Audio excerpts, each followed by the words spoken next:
ఒక మంచి చేస్తే ప్రజలు మన వైపు చూస్తారు, ఆ మంచిని విరిచేస్తే మనల్ని ప్రజలు తంతారు. ఇక్కడే జగన్మోహన్ రెడ్డి గారు తనదైన పద్మవ్యూహంలో భాగంగా ఒక మంచి చేశారు. కానీ చంద్రబాబు తన రాజకీయ జీవితంలోనే అతిపెద్ద తప్పు ఏదైనా తాను చేసి ఉన్నాడా ఈ 40 ఏళ్లలో అంటే ఇటీవల చేసిన ఓ పెద్ద తప్పు నిమ్మగడ్డ రమేష్ గారితో చేయించింది.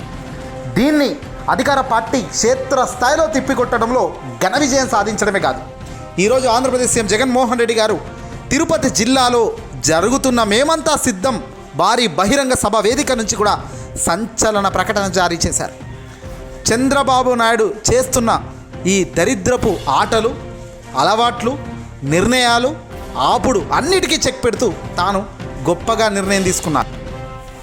తిరుపతి జిల్లా పరిధిలో గురువారం రోజున మేమంతా సిద్ధం బస్సు యాత్ర కొనసాగిస్తున్న జగన్ సాయంత్రం నాయుడుపేటలో జరిగిన బహిరంగ సభలో ముఖ్యమంత్రి జగన్ చాలా పెద్దగానే చంద్రబాబు, తెలుగుదేశం పార్టీ ప్రతిపక్షాలకు ఘాటుగానే దెబ్బ కొట్టారు. ఇది కేవలం ఎమ్మెల్యేలు, ఎంపీలను ఎన్నుకునేందుకు జరుగుతున్న ఎన్నికలు కావన్న జగన్ పేద సామాజిక వర్గ భవిష్యత్తును పూర్తిగా మార్చేసే ఎన్నికలన్నారు. ఈ ఓటు కేవలం ప్రజాప్రతినిధులను ఎన్నుకునేందుకే కాదని మన తలరాతను, మన భవిష్యత్తులను మనంతట మనమే రాసుకుంటున్నది అని గుర్తు చేసుకోండి అని జగన్ బల్లగుద్ది చెప్పారు తిరుపతి నాయుడుపేట వేదికగా. ఇక నాయుడుపేటలో ఇవాళ జరిగిన ప్రభంజనం నిజంగా ఒక పెద్ద సునామీని తలపించే సభలాగా కనబడుతుంది. ఆ ప్రజలతో ఇసుక వేస్తే చాలు రాలనంత ఓ జన సముద్రం కనిపిస్తుంది ఇక్కడ అంటూ ప్రారంభించిన జగన్ ప్రభంజనం అనే పదానికి అర్థం చెబుతూ మంచి చేసిన ప్రభుత్వానికి మద్దతుగా ఇంటింటికి జరిగిన లబ్ధి అడ్డు తలుగుతున్న దుష్ట చతుష్టయంపై యుద్ధం ప్రకటించడానికి వచ్చిన అన్నదమ్ములు, అక్కజెల్లమ్మలకు, అవ్వల తాతలకు అందరికీ కూడా జగన్ వందనాలు చెప్పారు. అయితే ఈ ఎన్నికలు 2 భావజాలాలు, పేదల అనుకూల భావజాలం, పెత్తందారుల అనుకూల భావజాలం మధ్య జరుగుతున్న ఒక పెద్ద సంఘర్షణగా జగన్ చెప్పుకొచ్చారు. అన్ని వర్గాలకు మనం మంచి చేశాం, 75% నా అని పిలుచుకునే సామాజిక వర్గాలకు డీబీటీ ద్వారా నేరుగా అకౌంట్లోకి డబ్బు పంపి లబ్ధి చెందేసేలా చేశాం. పెన్షన్లు 3,000 రూపాయలకు పెంచుకుంటూ వచ్చాం. 1వ తేదీన టక్కున ఉదయాన్నే డోర్లు తలుపులు దట్టి వాలంటీర్ల రూపంలో పెన్షన్లు ఇంటింటికి వెళ్తున్న దృశ్యాలు గడిచిన 5 ఏళ్ల పాలనలో మీరంతా చూశారు. తన మనిషితో ఫిర్యాదు చేయించిన ఈ చంద్రబాబు నాయుడు ఏకంగా పెన్షన్లు పంపిణీని అడ్డుకున్నారు. పేదలకు ఇళ్ల పట్టాలు అందవద్దని కోర్టుకు వెళ్ళాడు. పేదల భవిష్యత్తు కొరకు అండగా తోడుగా నిలబడేందుకు మీరంతా కూడా సిద్ధమా? నేనైతే సిద్ధమంటూ జగన్ గట్టిగా ప్రశ్నించారు. దీంతో ప్రజలు సైతం మేము కూడా సిద్ధమన్నారు. రాజకీయంగా నిజంగా పూర్తిగా రాజకీయాలు నిజానికి దిగజారిపోయాయన్న జగన్ చెడిపోయిన రాజకీయ వ్యవస్థలో ఉన్నామన్నందుకు బాధగా కూడా ఉందన్నారు. అవ్వ తాతలకు ఇంటి వద్దే ఇస్తున్న పెన్షన్లను తాము చెబితేనే చంద్రబాబు నాయుడు ఆపించారు అన్న అహంకార ధోరణి వాళ్ళ పార్టీ ఎమ్మెల్యేల అభ్యర్థులు స్వయంగా చెప్పడం విశేషం. సిగ్గు లేకుండా చెప్పుకుంటున్నారు. చూస్తున్నాం వాళ్ళను. చంద్రబాబు దుర్మార్గం వల్లే ఏకంగా ఈ రోజున 31 మంది అవాతాతల ప్రాణాలు కోల్పోయారు.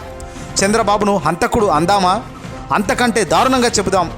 వాలంటీర్ వ్యవస్థతో చంద్రబాబు గుండెల్లో రైళ్లు పరిగెడుతున్నాయని, అందుకే ఈ మాదిరిగా పెన్షన్లు ఆపించే కార్యక్రమం చేసిన చంద్రబాబుకు గట్టిగానే బుద్ధి చెబుతామన్నారు. రాష్ట్రంలో 66 లక్షల మంది పెన్షన్లు అందుకుంటున్నారు. జూన్ 4 వరకు ఓపిక పట్టండి, మళ్ళీ మన ప్రభుత్వమే రాబోతుంది. నేను రాగానే తొలి సంతకం వాలంటీర్ వ్యవస్థపైనే పెడతానని జగన్ ఇక్కడ సంచలన ప్రకటన చేశారు. పెన్షన్ల పంపిణీ కొనసాగిస్తామని, తిరిగి మన ప్రభుత్వం రాగానే అందరినీ మళ్ళీ ఉద్యోగాలకు తీసుకుంటామని కూడా ఇక్కడ జగన్ ప్రకటించడం జరిగింది. తెలుసా చంద్రబాబు అంటూ కూడా చంద్రబాబుపై ఈసారి నిప్పులు కక్కారు జగన్. తెలుసా చంద్రబాబు, తెలుసా ఎల్లో ముఠ, మీ జగన్ ఏం చెబుతాడో తెలుసా? జగన్కు నా తోబుట్టువులకు భావించే అక్క చెల్లెమ్మలు ఉన్నారు. నన్ను మనసారా ఆశీర్వదించే పేద అవ్వతాతలు ఉన్నారు. ఆయనకు నన్ను జగన్ మామ అని పిలిచే ప్రేమగా చిన్నారులు ఉన్నారని గర్వంగా చెబుతాడు జగన్. వీళ్ళంతా నా వాళ్ళు. వీళ్ళ భవిష్యత్ మార్చడం కోసం 58 నెలలుగా అడుగడుగున ఇబ్బంది పడ్డా, కష్టపడ్డా. గర్వంగా ఈ విషయం చెబుతున్నా అని జగన్ చెప్పుకొచ్చారు. అయ్యా చంద్రబాబు, నువ్వు 14 ఏళ్ళు 3 సార్లు సీఎం అని చెబుతావు కదా, మరి ఇన్నాళ్ళు చేసావంటావు. ఏం చేసావయ్యా? నీ పేరు చెబితే ఒక్కటంటే ఒక్క మంచి కానీ సంక్షేమ పథకం ఎవరికైనా గుర్తొస్తుందా అని జగన్ ప్రశ్నల వర్షం కురిపిస్తుంటే సమాధానం చెప్పక బిక్కుబిక్కుమన్నారు. పైగా చంద్రబాబుకి గుర్తొచ్చేది వెన్నుపోటు అని సింబాలిక్గా సైగతో చెప్పారు జగన్.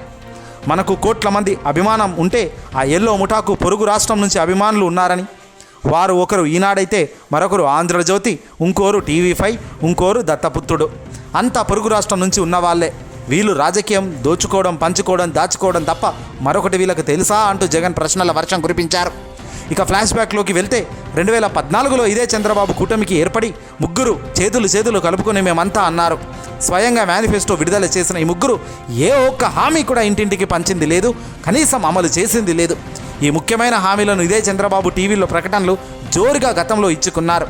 కానీ ఇప్పుడు ఈ ప్రభుత్వానికి గడిచిన ప్రభుత్వానికి మధ్య తేడా గ్రహించండి అని జగన్ చెప్పారు. ఏదేమైనప్పటికీ ఈ వీడియోని అసలు లైక్ కొట్టి షేర్ చేయండి.